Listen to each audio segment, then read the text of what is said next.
to start off your studies of organic chemistry this year, we're going to revisit systematic nomenclature. So basically that's naming organic compounds and the conventions that are used to do that.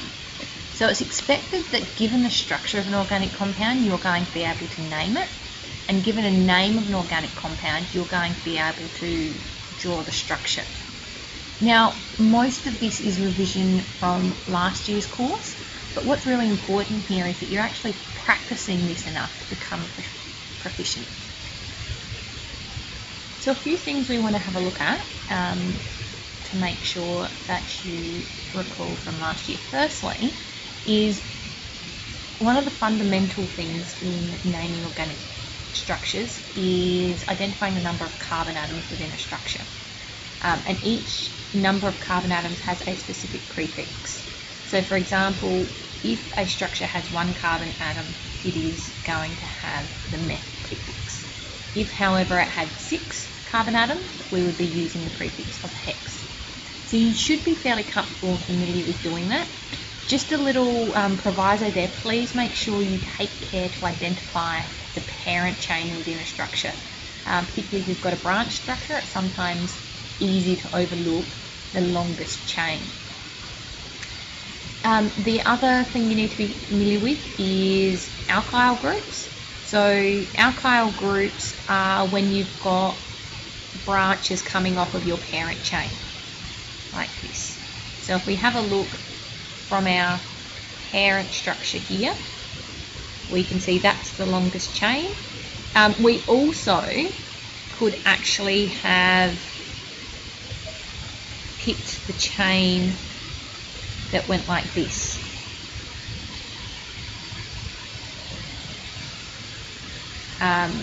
So we can see we can go 1, 2, 3, 4 that way as well. It wouldn't matter, it's going to turn out the same in that case, it's still 4 carbon atoms long. So the first thing we're always doing is picking the parent chain and then identifying the alkyl groups. Now alkyl groups are named the same as other hydrocarbon chains, just using the number of carbon atoms that are in the alkyl group. So for this example here, both of these side chains have 1 carbon atom, so they're both methyl groups. The other key thing to take into consideration is when we've got multiple groups or branches coming off of a chain. So in this case, we can see we've got two methyl groups. So we need to use a prefix to show that also. So in this case, because it's 2, we would have a prefix of di. So when we're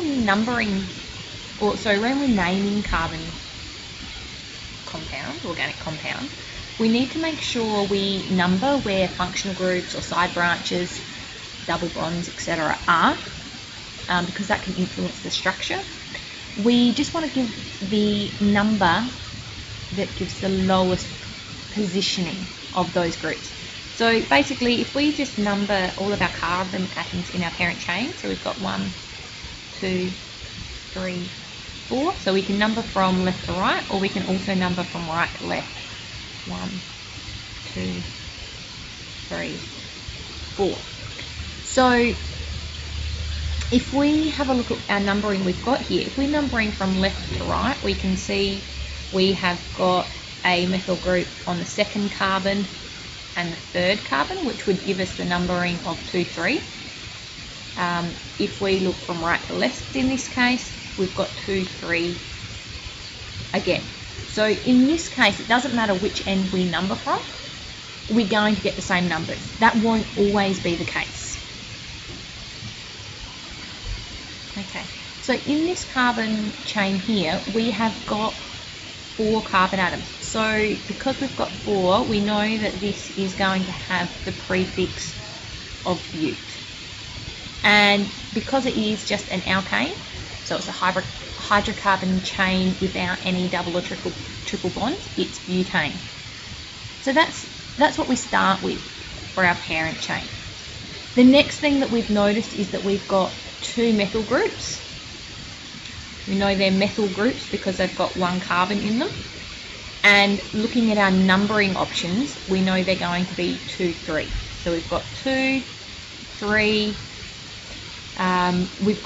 Because we've got 2 of them, we need to use this prefix over here. So it's 2,3-dimethyl butane. Now there's a few features within that naming that I want to point out. Firstly, it is essential that numbers are separated with a comma. So if you've got a number following a number, it's a comma. If you've got a letter following a number, it is a hyphen. So that's an expectation that you use that convention, right? You will lose marks in your test or exam if that isn't done in that particular way. The other thing I want to bring your attention to is skeleton structures, because you will come across them at various times throughout the year, and they are something that often cause people confusion. So if we have a look at this structure here, this is a skeleton structure. It's a representation of this same compound that we have on the left here. So this here is still 2,3-dimethylbutane. It's just represented in a different way. So the way skeleton structures work is that we only show the carbon-carbon double bonds. So what you need to be able to do is visualize what this actually means. And what I recommend you do is actually draw this out in your scribble paper if you're having trouble doing that. So we're going to break this one apart now. So the first thing to keep in mind is that at the end of each of these lines is a carbon atom. So I've got carbon here, here, here, here, here, and here. If there's anything within the structure other than a carbon atom, for example, if one of these lines went to a hydroxyl group, then that would be drawn in. So anything other than a carbon or a hydrogen will be drawn in the structure. So if you've got any functional groups in there. If you had any double bonds, they'd be represented the same way with a double line. So beyond that, it's just assumed that every carbon has enough hydrogens to satisfy its octet. So basically, all carbon atoms want 4 bonds coming from them. If we have a look at this carbon in the top left-hand corner, we can see it's only got 1. So that means it's going to require 3 hydrogens to satisfy its bonding requirement. And if we have a look at all of these hydrogens here, all of these carbons here, it's the same thing. They all require 3 hydrogens. If we have a look at this carbon here, the central sort of one, we can see it's already got 3 carbon bonds coming off of it. So that means it's only going to want or need 1 hydrogen. Same with this one here, 3 carbon bonds, so it only needs 1 more hydrogen. So once you've sort of got your head around that, the next thing is to draw it out using a condensed structural formula. So we can see if we pick a parent chain here, we're going to write that out. So we can see here we've got a carbon and 3 hydrogens, so CH3. Here we've got a carbon and 1 hydrogen, CH. Carbon and 1 hydrogen, so CH. And then we've got a carbon and 3 hydrogens, so CH3. We can see coming off of our second carbon here, we've got a CH3, so a methyl group. We can draw that in, CH3. And also coming off of our next carbon, so off of the CH again, we've got a CH3. So we can draw that in. So now what we notice is we've got exactly the same structure here as we had here. What I want to point out is it doesn't matter what side of the diagram you draw your methyl groups. So you'll notice in this diagram here, the methyl group is above the chain, whereas in this diagram here, the methyl group is below the chain. And with the second one, this one is below the chain, this is above the chain.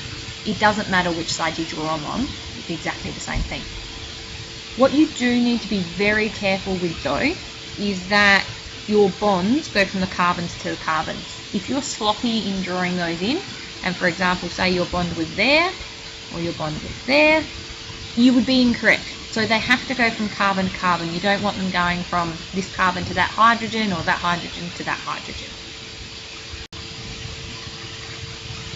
So moving on from the basic naming conventions, you also need to make sure that you can identify and name specific functional groups, and that you use the naming conventions associated with that. In the reading and videos that you watch online and practice questions that you might do there, you may come across some functional groups that you don't need to study for this course. So I just want to point out the ones you need to make sure you do focus on, and a couple of examples of some that you might see that aren't as important at the moment, so that you know to just be mindful of them but don't spend too much time on them. So obviously your hydrocarbons, so your alkanes, your alkenes and your alkynes, you should be familiar with identifying and naming. Your alkyl halides, so that's when you've got a chlorine, fluorine, bromine or iodine in the structure. Amines, alcohol, aldehydes, ketones, carboxylic acids, esters and amides. So they're all different functional groups that you're expected to be able to name, draw and identify this year, as well as understand something about some of the reactions that they partake in. You might come across something like a phenol or an ether. Just be mindful that you don't need to focus on those ones at this stage.